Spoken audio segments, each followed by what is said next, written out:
কিন্তু বিশ্বনবী সালাম ফিরানোর পরে সর্বপ্রথম যে আওয়াজটা করতেন সেটা হচ্ছে আল্লাহু আকবার।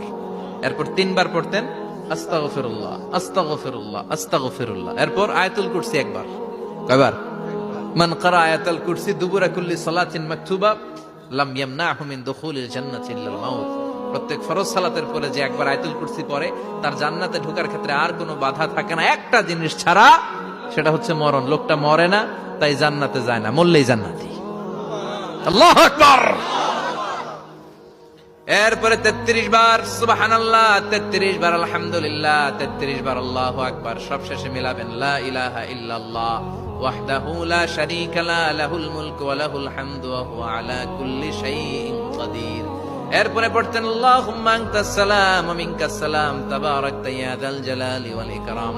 এরপরে পড়তেন আল্লাহুম্মা লা মানিআ লিমা আ'তাইতা ওয়া লা মু'তিয়া লিমা মানা'তা ওয়া লা